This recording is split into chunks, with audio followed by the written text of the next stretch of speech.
participants register for today's meeting. And we are looking forward to a cooperative process for our group. And today's meeting is to make sure we are organized and that we are all working together to meet the mandate from our Madam President of ICCM5, Ms. Sarah, who is also with us today, and the co-chair of intersessional process as well as the bureau. As co-facilitators, we also want to make sure our proposed schedule is clear and that we are all on the same page in terms of ensuring opportunity for both electronic inputs and participation in open discussions. We have two separate mandates and lots of area of work to cover. Today, we will talk about the process, the proposed schedule, where you can find the information and schedule for our group on the SciCam website, and how we are going to work for our first two meetings. Carissa and I hope we will answer all of your questions today, but if we do not, we will have time at the end to answer any more questions you may through the chat box with the help of the Secretariat. Before we start the session, I would like to ask our ICCM5 President, Sarah, to say a few words. Dear colleagues, welcome to this kick-off meeting of the Virtual Working Group on Governance and Mechanisms to Support Implementation. I would like to thank you for your interest and engagement in these unprecedented times due to the COVID-19 pandemic. This pandemic is a challenge in many ways, and these times require more flexibility than might normally be expected at an in-person meeting. Therefore, I beg everyone to be patient as we all work out the wrinkles in the beginning. The ICCM5 Bureau, which represents the view of all stakeholders, decided to set up this virtual process with 4 virtual working groups, and the Bureau agreed on the mandates of all groups. The task of the virtual working groups is to prepare recommendations on the strategic approach and the sound management of chemicals and waste beyond 2020 for consideration and negotiation at IP4 and ICCM5. They will not replace face-to-face negotiations, but nevertheless, it is important work. Today, you start with the Virtual Working Group on Governance and Mechanisms to Support Implementation. When SciCam was adopted in 2006, the governments and stakeholders decided to strike out a new direction in international chemicals management. The idea was that a voluntary multi-stakeholder and multi-sectoral approach is more appropriate to reach the 2020 goal than years of difficult negotiations under the conventions. Today we know that we will not reach this goal. But this is not the proof that the SciCam approach doesn't work.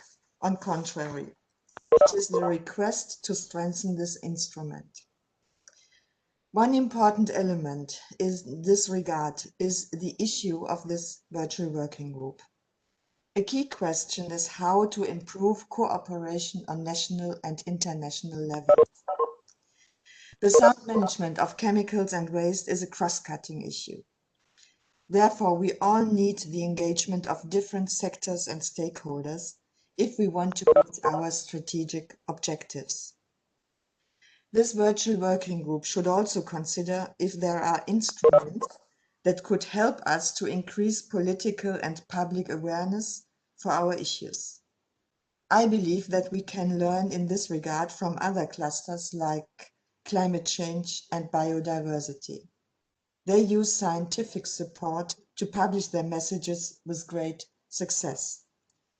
So it will be your task to discuss if international chemicals management needs a science policy interface comparable to IPCC or IPBES. It is also important that the new framework we will hopefully adopt at ICCM 5 will contain mechanisms. It makes sense from my point of view to check periodically where we are standing and where we need to make adjustments. Dear participants, with Carissa and Tirapon, you have experienced co-facilitators. I would like to thank both for their willingness and engagement to chair this important virtual working group. And I would like to thank the SAICM Secretariat for all their ongoing support. I wish you fruitful discussions and successful results. Now I would like to turn over the microphone to the SAICM Secretariat to walk us through an overview of the virtual working group process. Thanks. Thank you very much, Ms. Sala. So, as mentioned by Ms. Sala, the mandates were discussed at length at the Bureau, consulted with all SAICM stakeholders and subsequently agreed upon. Based on the mandates, those co-facilitators have then put together a detailed schedule to address all of the work that is needed. We, of course, are one of the 4 virtual working groups that have been established. So we have a set of 8 amazing co-facilitators, and we are, of course, kickstarting this on the governance and mechanisms to support implementation. So in a minute, Terrapon will walk you through that schedule. And of course, we at the Secretariat are happy to answer any questions as they come along. This is a large group, so we would be asking that for each of the virtual working groups that are hosted, that you log in about 20 minutes in advance of the meeting so that we can resolve any technical issues that you may have. And I understand from Terrapon and Carissa that they do intend to start each of the virtual working meetings on time. So for today, at the end of the presentations by the co-facilitators, we'll be asking you to use the question and answer box, which I mentioned earlier, to pose any questions that you may have. Do feel free to start doing that now or as you go along the presentation, and then we will respond to those as a group together under the Q&A session. For future meetings, because we are such a large group, your microphones will be muted, and we'll be asking you to use your raise hand feature, and we'll go over all of those logistics at the beginning of each meeting. So before we go back to Terrapon on the schedule, I'd like to quickly walk you through the SAICM website and to show you exactly where all the information for the virtual working group on governance and mechanisms to support implementation can be found. So like the other virtual working groups, we do have a dedicated page for each of the virtual working groups. And if I can ask Mariana to please share your screen.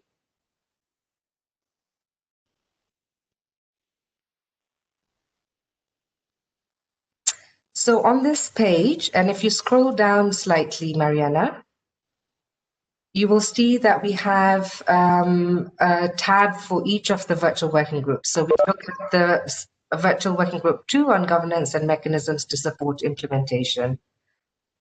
Here we have information on the co-facilitators, the mandate of the virtual working groups, and some key documents that we have developed together with the Bureau and the co-facilitators, and those are being highlighted by Mariana. Thank you so much. We also have where needed, where electronic input is being sought. And perhaps, Mariana, if I can ask you to just click on the schedule so that then when Terrapon speaks to it, people know where to find it. And that's the first bullet point. If you just click on that so that they can see how it, just click on it so that you can see exactly. Thank you so much. So here we have the schedule that will be, that Terrapon will be walking us through. If you go back, please, Mariana.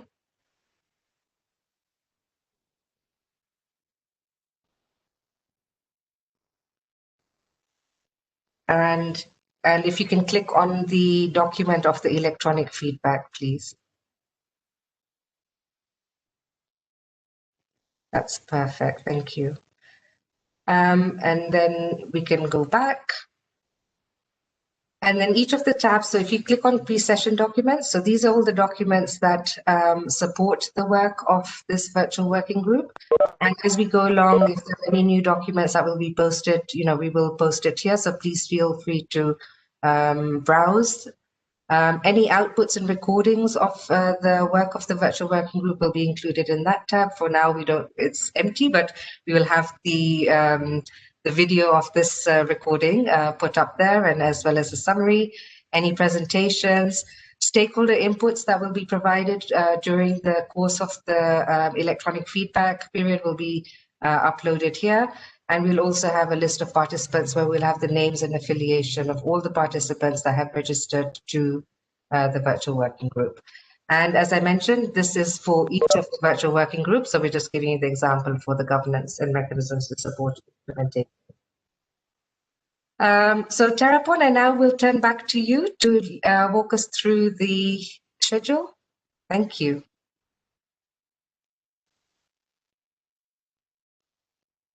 Thank you, Nalini. All right.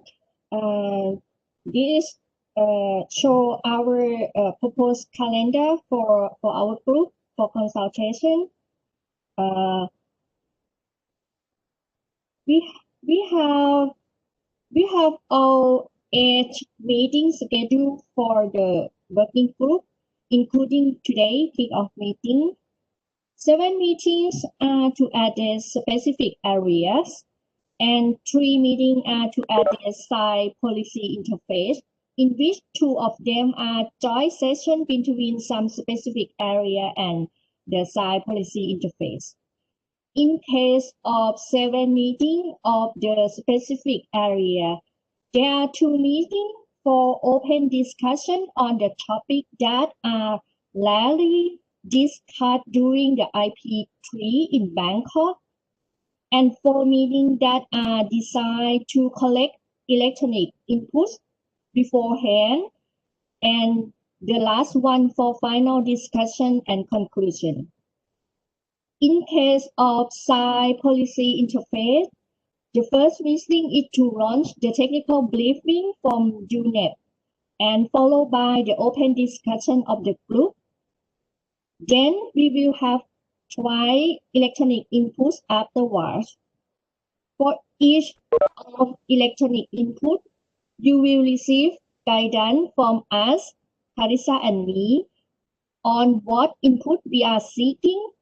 For example, for our second meeting, which is an electronic input, we will request input on certain section of the outcome document from IP3 in Bangkok. The detail of our request will be posted on our webpage, and we will send it to everyone registered to the group. The first electronic input is due on November 5th, next Thursday. Perhaps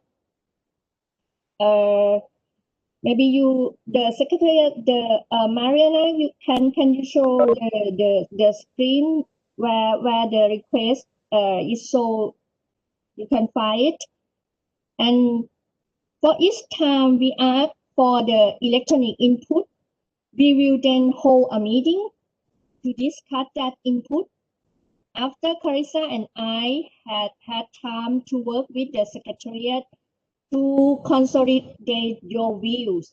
For example, you will see that the meeting number 2 on the schedule, once you submit your view electronically, we will have a virtual meeting on November 19. Meeting number 5, to discuss the electronic input we receive and try to advance progress based on those views. And all of the virtual meetings, if you cannot attend them, then there is an opportunity to provide electronic input afterwards. So far, any virtual meetings we have, there will be at least 2 opportunities to provide views. I will not walk through the whole schedule with you, but I think that all of the detail you need to understand what issue we are covering are clear in the schedule. And now Carissa is going to walk you through our plan for the next 2 meetings that's gonna come soon. Carissa? Thank you, Tarapan, and good morning or good afternoon or good evening to everyone. Thank you for joining us today. So Tarapan and I have met several times, and we just want to let you know that we are going to try to stay very organized for you so that we will be able to both meet the mandates that President Saller has put in front of us and ensure that we are able to take all of your input and do our best to incorporate it into our work. There are a lot of issues to cover. We feel like we have a big mandate. In fact, we have 2 mandates, as Tarapan and Nilini mentioned. So we do have a lot of work in front of us, and we have tried to put together a schedule and a plan that will ensure that all of your input is considered appropriately and that the process is very transparent and easy to follow. So as Tarapan mentioned, our first meeting is an electronic meeting. It's listed as meeting number 2 on the schedule, and it covers 3 sections from the compilation text that came out of IP3. And that compilation text is found under the pre-session documents. It is document number 4, IP4/2. Perhaps just ask, thank you, Secretary. Me, Mariana. This is going to be one of the main documents that we will ask you to be using to participate in this virtual working group. We put out requests for electronic input. Most of the time, that electronic input will be based on sections of the compilation text from your work at IP3, and in some cases, even earlier at OEWG3 and other places. The sections of the document that are going to be open for our second meeting, which is an electronic meeting, are national implementation, which is section E on page 8 of IP4/2, sub-regional, regional, and international implementation, which is section C, which you'll find on page 9, and enhanced sectoral and stakeholder engagement, which is section D and is found on pages 9 and 10. The Secretariat has kindly emailed those sections to you this morning, along with the agenda for our meeting today. And now if you can look up on the screen, you will see, if we could just scroll down maybe to the next couple of pages, you will see that we have started with each section and tried to be very clear with you what sections we would like you to provide your electronic input to us so that we can consolidate that input and have further discussion. In accordance with the briefing that we got on October 22nd from President Saller, along with our co-chairs, David and Judith, we are not asking for input on sections where existing brackets where there are no existing brackets. So you'll notice here, for example, that on section B, which is up on the screen, paragraph 1 doesn't have any brackets, so we're not necessarily looking for comments on that. Paragraph 2, on the other hand, is something where there are quite a few brackets, and we will look for your input on there. There are also a couple of sections where we might be asking you to consider proposals from us as a way forward. So in those instances, we will indicate that to you so that you know exactly what we're looking for. We'll do our best to provide clear direction so that we don't waste your time and so that we have participants. This second, I guess, technically meeting with electronic input, it opens today. So we would welcome your comments from today through November 5th. So with that, I'd like to, and you see, as Tarapan mentioned, our third meeting will be a virtual meeting. And at that meeting, we will be looking at two issues, sections G and section H, which have not been discussed for a very long time. We did not have a chance to talk about them at IP3 for very long. And so we are going to host an open discussion for that. Mariana, could I ask you to go back to the calendar, please? Will give us a good chance to see where you go. I myself am just learning to find our way around our page. Perfect. So meeting 3, as you see, is listed for Thursday, November 5th as well. And it's listed as an open discussion in 2 areas under the mechanisms to support implementation, sections G and sections H. So here, because we haven't had any much, and in some cases, any discussion on these issues, we have provided some guiding questions for you as you look through the paragraphs. It's our hope that you will keep those guiding questions in mind as you provide your views to us and your other stakeholders in this open discussion. And then we will come back to this a little bit later. So as you look further along in the schedule under meeting number 5, which I believe is on the 19th of November, I'm sorry. Tara also pointed out to you that we're going to come back at that point and have further discussion about those issues. So you will be offered several opportunities for each of the sections that we will be working on in this virtual working group to provide your input. So as Tara also mentioned, we have 8 meetings on very specific areas, 4 electronic, or I think actually maybe 5 are electronic, where we will be asking for your very specific input, and 4 will be others where we will be hosting open discussions on issues that have not been developed.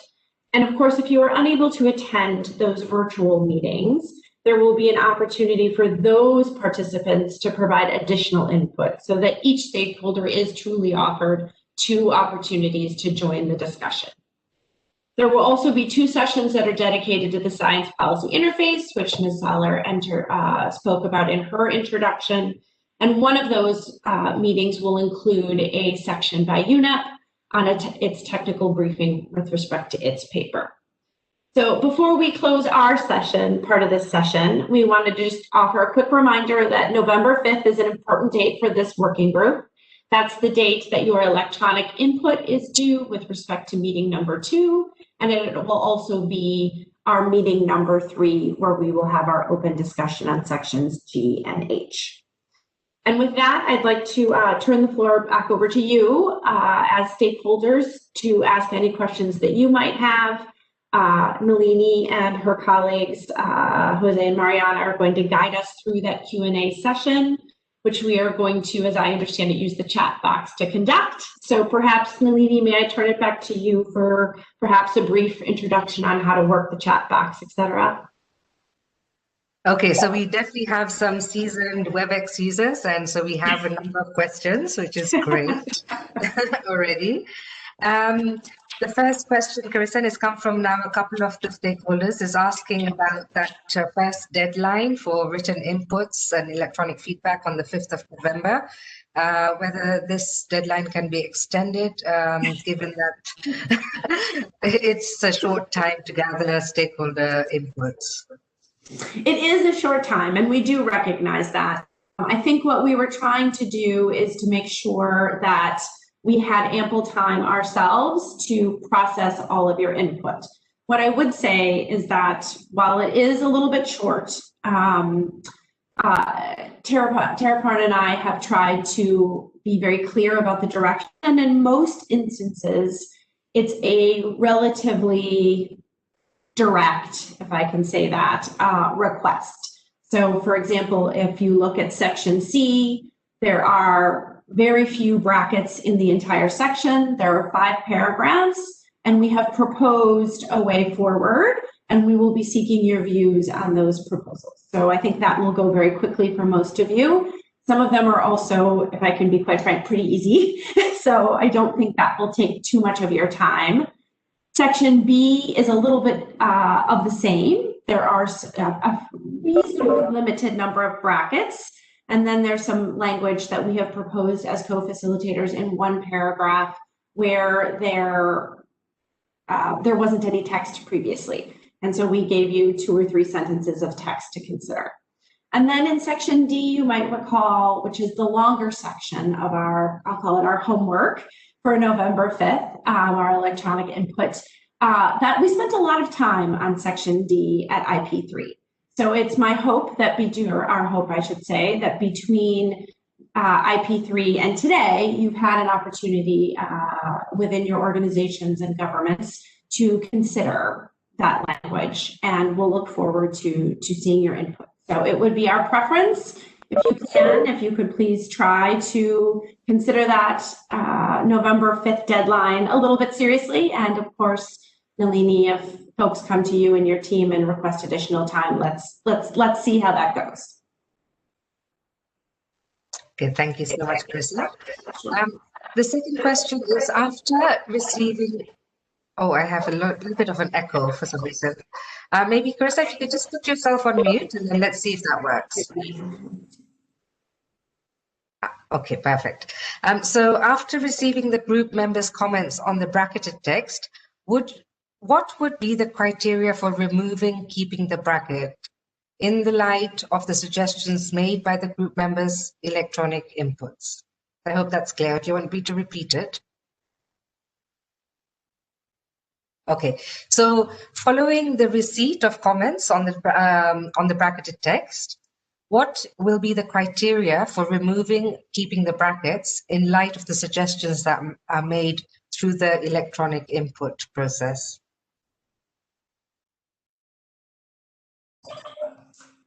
I can't see Terraporn, so I'm not sure if she's on. So I'll go ahead and take this, and perhaps she could join us as well.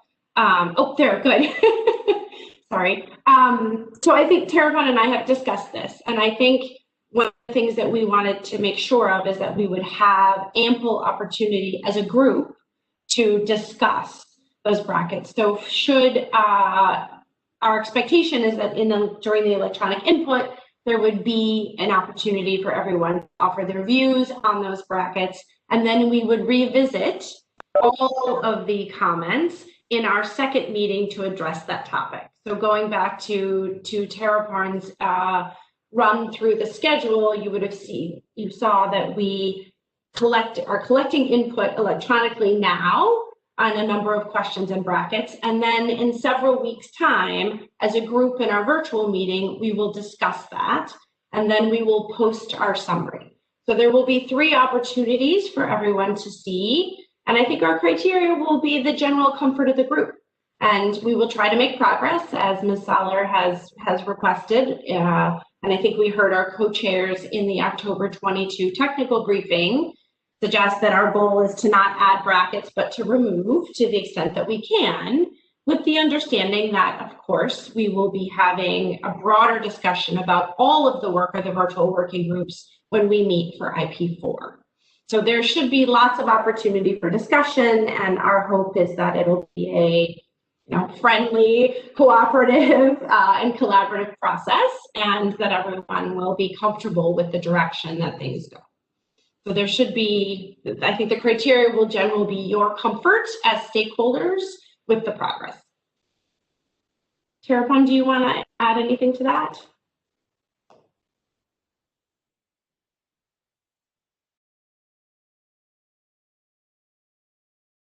You're on mute, Terraporn. I'm sorry. No, not now, Carissa. You already made us clear, I think, as we discussed beforehand. Okay, then there are a couple of logistic type questions, so perhaps I can respond to that, Carissa and Terraporn, if that's okay.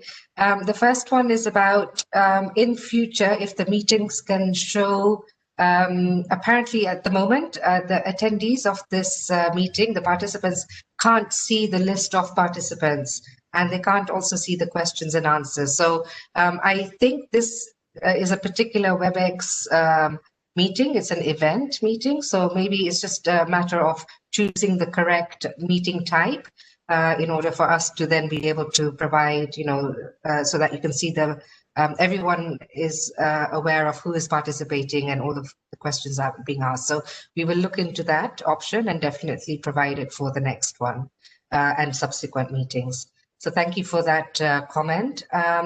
There was also a comment around whether the inputs that are received will be made available, so the stakeholder inputs. And so, as I had mentioned earlier on the website, there is a tab for stakeholder inputs. And so upon receipt of the inputs and once the Secretariat and the co-facilitators have reviewed them, they will all be posted up online after the deadline for the receipt of inputs.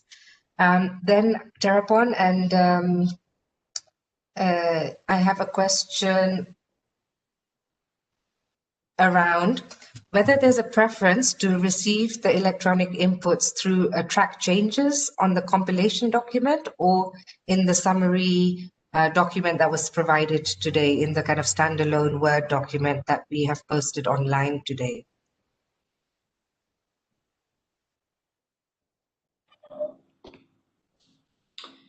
So I think you'll notice in our introduction to you in the electronic input, we did suggest that you should provide your input in the way that you feel best reflects what you would like to say. We did intentionally provide that, I believe, in a Word document, or at least in a PDF that's easily converted to Word, such that if you did want to, under each of the items, provide your views, that would be fine, or that track changes would work. So I think Terrapon, I think we're open to whichever way the stakeholders would best feel reflects their views. Yes, exactly. It depends on the stakeholder. Feel free to make comments or their views on that. Thank you. And I think we could also operate such that if we offered a proposal that was acceptable to you, that you didn't feel the need to comment on each and every thing. So if there are things that you don't want to comment on that are in the document, you certainly don't need to. If you agree with the general proposals, we're also happy to have you send a quick comment that says, as an example, with respect to section C, that you're supportive of the proposals by the co-facilitators, or to the contrary, that you disagree with the proposals of the co-facilitators. We're also happy to receive that input. And it would be great just to make sure that you feel you have given us enough information with respect to your views that we can accurately reflect them in our work. Thank you. That's a good question. Okay, so then we have a question from Mr. Kwaja. It says, after the discussion, the accepted suggestions or what the outcome of this group will be, will it be on behalf of the group to IP4 and ICCM5, or still the participating organization making the suggestion? So I'll take a stab at that, and then perhaps I could ask President Saller to correct me if I get that wrong. But it's my understanding that at the end, which for us will be, I forget the exact number, but somewhere between 9 and 11 meetings later, President Saller has asked for a report from the virtual working group to be no more than 10 pages. Hopefully it'll be a little bit less. From us at least, but that report would reflect the work of the group and would have attached to it the progress that we have made. So when we open, or when President Saller opens IP4, there would be a document that reflects the work of the group, and it would be the product of the virtual working group. I see Ms. Saller shaking her head, so I'm gonna hope I got that right. Yes, Carissa, exactly. It's exactly correct. Okay, now we have a question from Caroline Vickers from WHO. So in terms of your proposal to remove brackets, and she gives an example of section 4D, paragraph 13, please note that concerns were raised about this text, but due to limited time at IP3, it was left as a placeholder subject to new text being proposed. Thank you. Yes, those are the kinds of things that we will look forward to talking about in our virtual working groups and hearing the further discussion. So I think that is, if I understand our mandate correctly, exactly the kind of discussion that we are supposed to be having, and that we will be looking for views on those topics. Great, thank you so much. From Anna Holtis. So we're a group of NGOs and other stakeholders who would like to submit a general statement for the inclusion of gender and women's rights in the discussion of the virtual working groups. I think in all four, so it has a statement to all four virtual working groups. Is it possible to send it to you, the co-facilitators, secretariat? So what would you prefer, Terapon and Carissa? So it's not necessarily input to the text that you have put forward, but it's more of a general statement.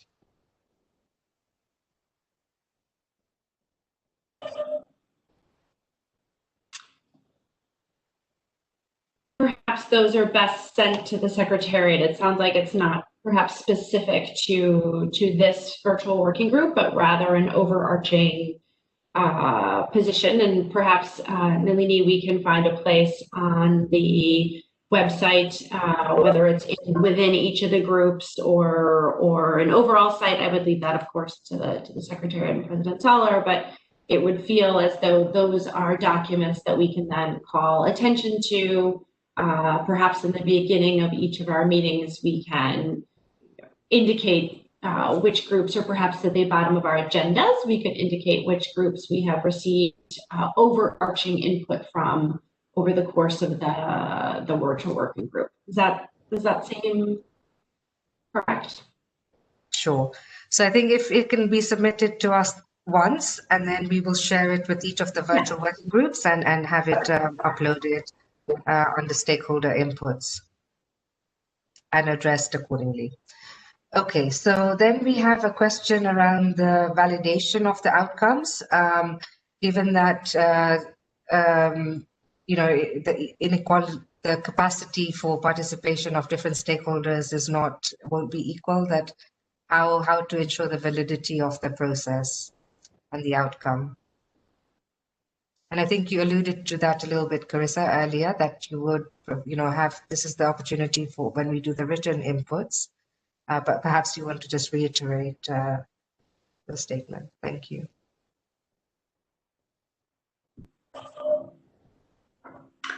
Sure. I think Terapon alluded to this certainly in her review of the schedule, but we did make a very concerted effort because we do recognize that there are certainly different levels of access, connectivity, et cetera. And I understand that that was an extremely important issue that the Bureau discussed many times, and that the arrangements that were agreed to by the Bureau were designed to ensure that we as co-facilitators provided numerous opportunities for input, both electronically and virtually. And for us, as we looked through our multitude of issues that we need to cover, we tried to make sure that for each section, there would be an opportunity for both written input and discussion.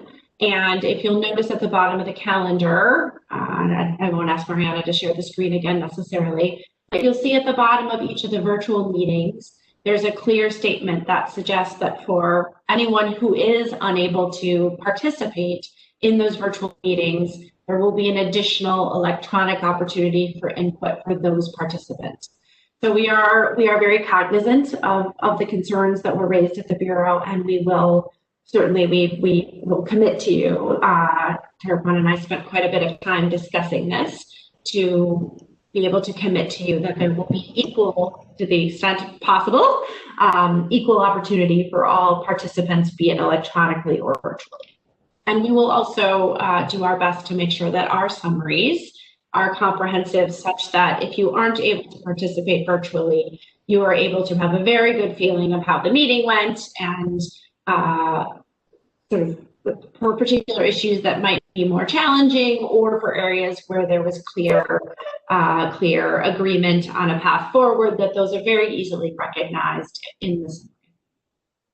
Thank you. Okay. Then we have a really interesting proposal to see that in between meetings, to try and find some kind of dedicated social media platform to exchange views and ask questions, common understanding, etc. We hope that the website will provide that type of. I know it's not an interactive platform; it's quite static, but I guess the difficulty with those type of things is also that it's you need a moderator, and it takes a lot of time to moderate such discussions. And but we can, as the Secretariat, I guess we could look into some possibilities and see how that some kind of platform for exchanging views, etc., could happen. But we really hope that, you know, with the guidance that's been provided by the co-facilitators, that, you know, that it's really specific. And so hopefully during the course of this next 2 months, we will be able to have that interaction and dialogue. And then we have a question from Mr. Khwaja again. Mr. Khwaja, I see you're very, very busy on the question and answer. That's great. He suggests that the group just focuses on the bracketed text for consideration. With an agreed bracketed text, most likely. Okay, let me just read that again. So the common suggestion would be that there should be little consideration to any new text if possible, so that just focusing more on the bracketed text versus introducing new text. So perhaps I'll hand it to you. Sure. So I think you'll find, if you look at our electronic input and the way that we've laid that out, that we did focus, per the direction from our co-chairs and our president, on those areas where there were either outstanding questions or perhaps, as Carolyn pointed out, areas that did not have enough time for discussion. So I think you will find that is indeed what we have put forward. And now you as stakeholders, we will request that in return, you too will focus also on those areas. So for some of the paragraphs, there were, you know, if there was just one bracket around a particular word or a particular thought, we would just ask you to remember that that bracket does not necessarily mean that there was significant disagreement with respect to that. It could mean that it was added at the end of the day and we didn't have time to discuss. It could be something that was added at the request of the Bureau. There was some text that moved forward from OEWG 3 that had not been discussed with a lot of time at IP3, and the Bureau made a decision to put that text in front of us. So again, I would just note that, you know, please do not read all the brackets as significant areas of disagreement. That is not necessarily the only reason that a bracket might exist. And we did hear from our co-chairs in our technical briefing last week that they do kindly request that we not be adding additional brackets, you know, or unnecessary brackets. I recognize there will obviously, of course, likely be a few that will continue to go through until IP4, and that is the process and what we're looking forward to doing. But we appreciate the encouragement in that comment, and we too would like to operate in that same spirit. Thank you. Great, thank you so much. And then we have a question from Andrea Rother. So how has the issue of language been dealt with? Are participants able to comment in one of the UN languages when providing written input if they are not comfortable with English? So perhaps I can respond to that, because I know we had spoken at length with the Bureau as we were preparing for the establishment of the virtual working groups, and under the section on convening and modalities for convening online consultations, we agreed, or the Bureau agreed, that the meetings would be held in English as well as the inputs. And this would then facilitate also the co-facilitators to be able to take up the comments received. We would, of course, welcome any support if there is a stakeholder that, you know, can't express themselves too much in English, if another stakeholder can help with the translation. And of course, as much as possible, we at the Secretariat can try and support. We do have quite a range of language skills, but Hopefully it's not a huge amount, because then we'll become translators then as well. But we do hope that the inputs received are in English, so that then it's also accessible to all of the stakeholders when they're looking at all the inputs that have been received. So thank you for that question, Andrea. We've read with interest the UNEP report. So this is IP.4/4. And that is, I think, the science policy interface, and have a position paper to share from the Royal Society of Chemistry in the United Kingdom.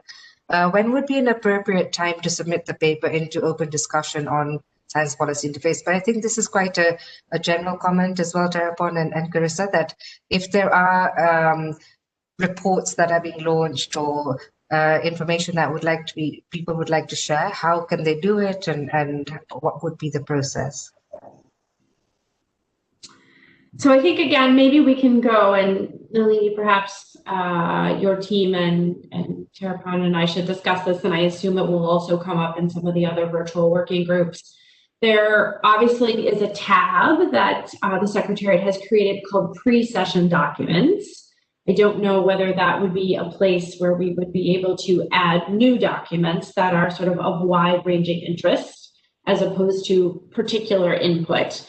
So that might be one option. The other opportunity, of course, is to include them in a list in each agenda, and we could perhaps link to those reports on a different piece of the part of the website if the pre-session documents is not appropriate place.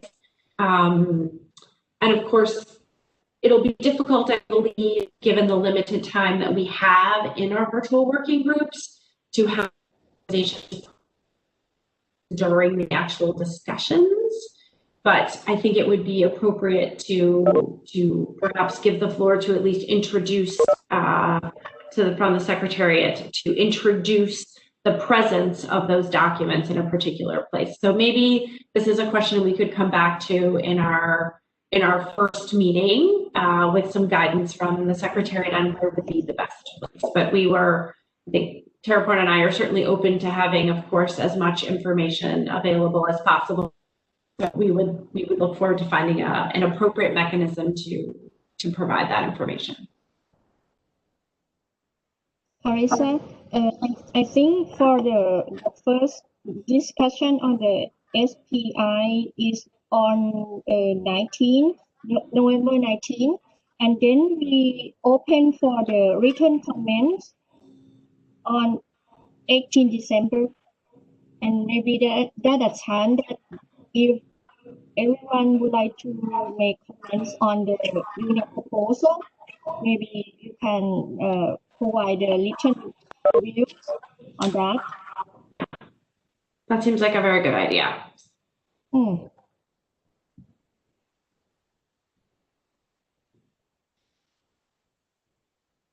Okay, so we have also Mr. Khwaja. I think it's more of explanation, saying bracketed text, to my understanding from MEAs, also means not decided and has as much importance as not decided. Okay, so maybe I'm not so clear. So Mr. Khwaja, if you could just repeat that, or if you'd like to, or not to be deduced. Not decided or deduced? Decided. I think they said read not decided. Okay, so not decided and not. Perhaps, I don't know, Mr. Khwaja, if you'd like to just take the floor and explain it might. Okay.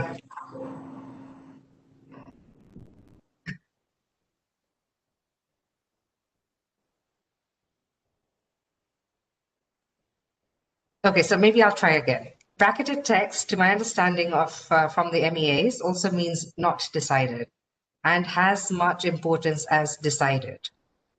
I think that's the correct.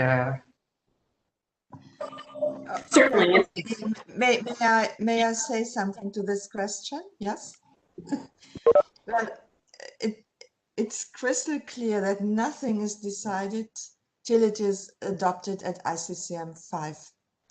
And but nevertheless, it makes sense to discuss in your virtual working group if there are brackets that should be deleted, maybe with alternative text, so that we can discuss this at IP4 and ICCM 5. And a former question was, should we concentrate only on bracketed text? I would like to remind you that in the mandates for the virtual working group, there is also the request for identifying gaps. And if we identify gaps, there are a lot of text that was not really not deeper discussed at IP3, so that I'm sure that we will identify gaps, and then it makes sense that your group will make a proposal for additional text that can be negotiated at IP4 and ICCM 5. Thank you.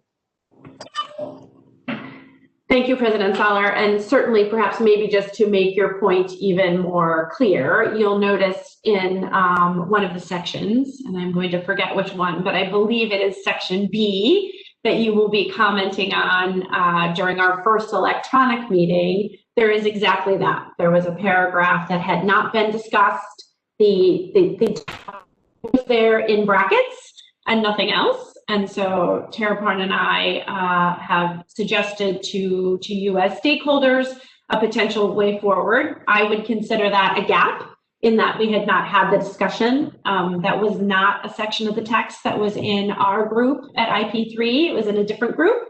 So, you know, Taraporn and I come to those meetings with no preconceived idea of what it should say, because we did not participate in the original discussion. So that is an opportunity for you to let us know, where we got it wrong, or to perhaps start the conversation with respect to that particular gap. So I think perhaps to the point of the question, there are lots of opportunities for brackets and lots of reasons for brackets, and they range from disagreement to never been discussed. And so our goal is to try to have a discussion about those brackets and those areas, to identify the gaps, as Ms. Saller mentioned, and to do our best to prepare everyone for IP4 such that we can have an engaged and progressed discussion.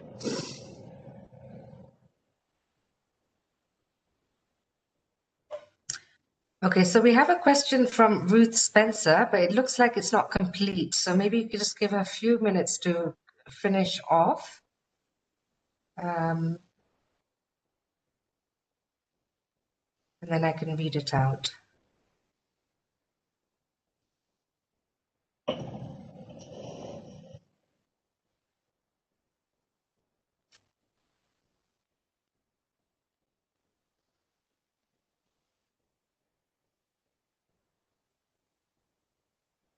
Okay, maybe I'll just read it, but I'm not sure. I don't think the sentence is complete, but I'll give it a try.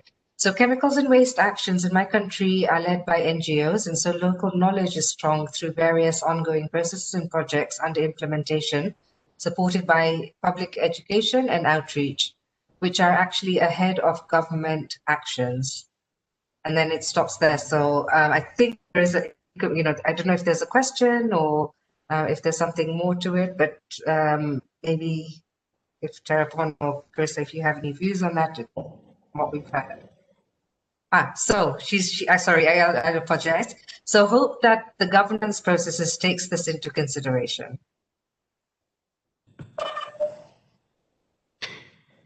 Thank you. Sure. I mean, I think if you look, one of the things that I think is sort of unique about SAICM, but also very important about the work of the governance and implementation group, our group, is that that is the place where we have the opportunity to ensure that stakeholders and sectors are included, and that there's an opportunity for all of that information to be brought to the table whether it's to help a particular government or a region, or to move the conversation forward at the global level about the sound management of chemicals and waste. So I think, we too here in the United States have a strong civil society, and we too find ourselves often behind them in their ideas and thoughts. So we certainly look forward to having that input and that perspective brought into our virtual working group. And if we all collectively do our jobs well, there should be an excellent opportunity for those stakeholders and sectors to participate in the outcome of our new instrument. Okay, and then we have Ms. Rakoski Dathar asking to take the floor on behalf of EU member states.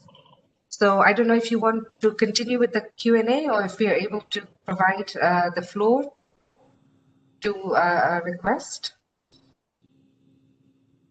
So I think if perhaps maybe before we do that, should we just double check and see if there are any other sort of logistical questions or any sort of policy questions that the stakeholders have with respect to the operation of our working group. We did want to use this meeting primarily to make sure everybody knew where to find the information, how we were intending to move forward with the two large mandates that we have, and to make sure, because as was kindly pointed out in question one, a very small window for electronic input for our first meeting. So maybe if you don't have any other questions, then we could certainly move to giving folks the floor. But I think we want to be careful that we do answer the logistical and kickoff kind of questions first.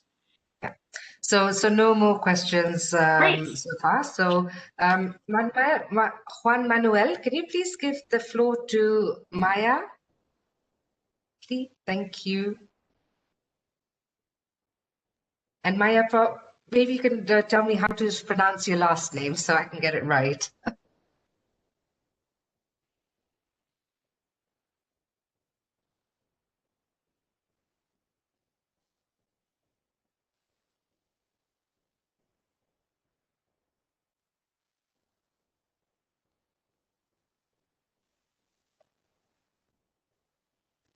No, we can't hear you.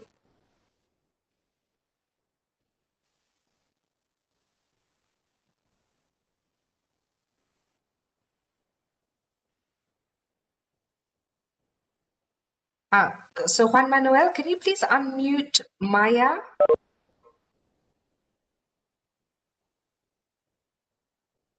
Sorry, bear with us one moment, Maya. Our technical support is trying to unmute you. And as mentioned, for the subsequent meetings, we'll try and resolve this issue and make sure that we have the right meeting type going forwards.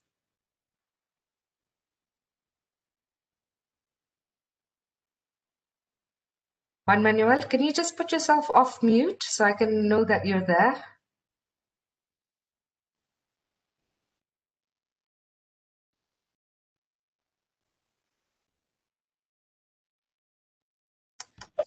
It apparently is done. He should be able to speak now. Okay, Maya, could you try to speak and we can see if we can hear you?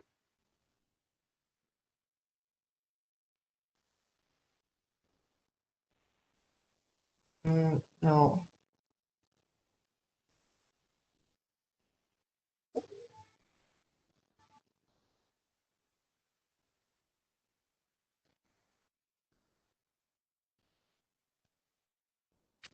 Okay, Juan Manuel, can you please try one more time? And I think, Maya, then perhaps if you just put your question in the Q&A. Yes, Nalini, sorry, I was attending another WebEx meeting with a special program, so I apologize. I understood that I had to unmute Mrs. Let me see. Maya, which is done now. Okay, Yeah, thank you. Maya, the floor is yours.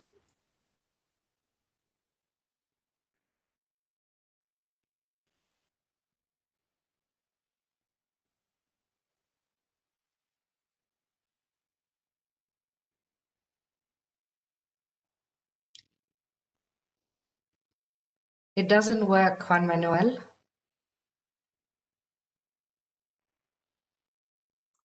So could you please remind me the full name?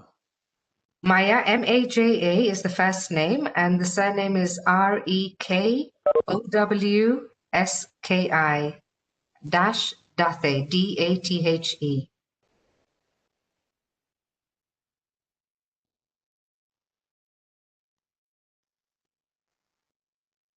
I cannot see her in the attendees list. We have 95 attendees, and I have some difficulties in finding her in the list.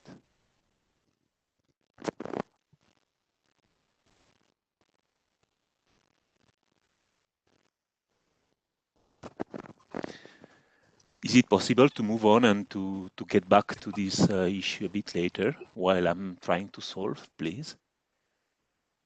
So she says she's on the list. M-A-J-A is the first name, Juan Manuel, M-A-J-A. She's on the list, I can see it. I have Maja Rekovsky. Yes, that's the right one. So in fact, she's unmuted currently.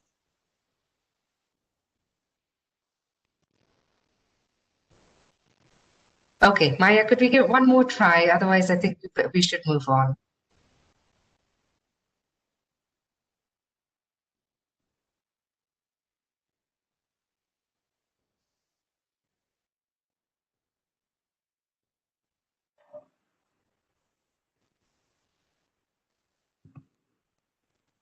Maya, Okay. perhaps Maya, you might want to check your volume. I have had that problem myself where it's my own volume. That's all. We can perhaps come back to your try the first virtual meeting. Hello. Oh, excellent. Oh, can you hear me now? Yes, we can. Oh, okay, perfect. Oh, I'm happy now. Okay. I'm speaking on behalf of the EU and its member states. And the EU and its member states welcome the establishment and start of this virtual working group on governance and mechanism to support implementation. We are looking forward to working together. From our perspective, the compilation of recommendations, the core, is a very good basis for the upcoming decisions here in our group. Of course, there are a lot of details that need a closer look. Today at this kickoff meeting, we want to briefly highlight a few key points. From our view, the core is in principle designed to replace the existing overarching policy strategy, the OPS, but as it is written now, it seems not entirely consistent with the text that would suit the new instrument. Some powers might be better moved to an introductory chapter or to an ICCM5 resolution, or maybe to the high-level declaration. But most importantly, we need to check which elements from the existing OPS are vital, but not yet included in the core and need to be considered and reflected in the new instrument.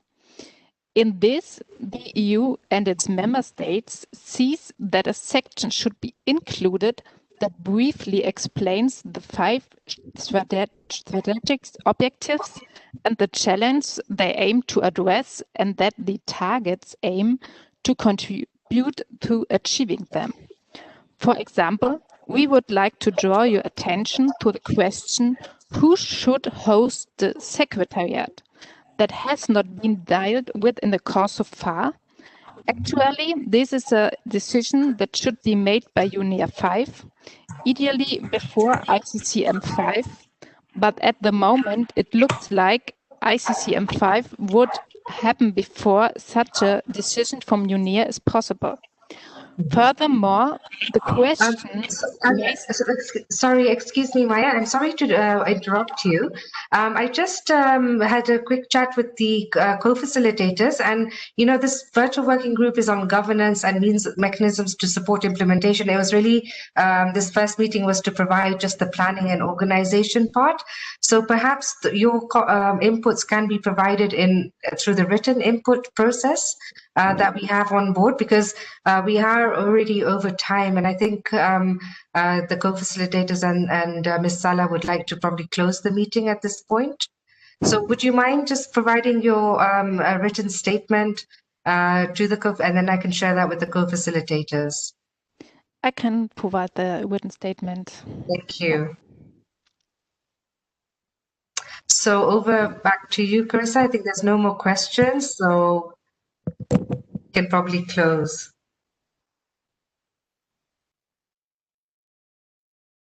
Right. On behalf of my co-facilitators, I would like to thank you, all of you, for joining us, for your time to joining us today, and we expect to receive your input, first input on November 5th, and looking forward to see you at the first virtual meeting on the November 5th. I think that's all that we would like to propose to you for today, and hope that we will have a cooperative manner to work us to make more progress on our topics.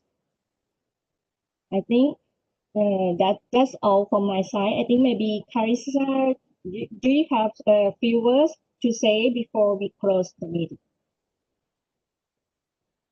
You mute. Yes. Beginning and end, right? I need to finish my coffee this morning. Thank you. Yes, just as Tarapan mentioned, thank you all for joining us, and we are indeed looking forward to moving forward to advance our collective goals for ICC.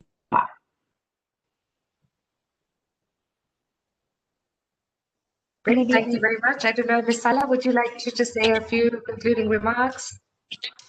Yes, thank you, Nalini, and thank you, Carissa and Tirapon. I think my impression of this discussion of this meeting of the virtual working group on governance was that we have really engaged, interested participants in your virtual working group, that this kickoff meeting was very well prepared, and I'm sure that you will get really helpful results for our face-to-face negotiations at IP4 and ICCM5. And thank you for all the engagement, and thank you for joining this kickoff meeting by so many participants. Yes, I'm really happy that the start of our virtual working group is so successful. Thank you. Have a nice morning, afternoon, and evening around the world. Thank you. Thank you. Bye-bye, everyone. Goodbye, and we will see you everyone. next meeting. Goodbye, everyone.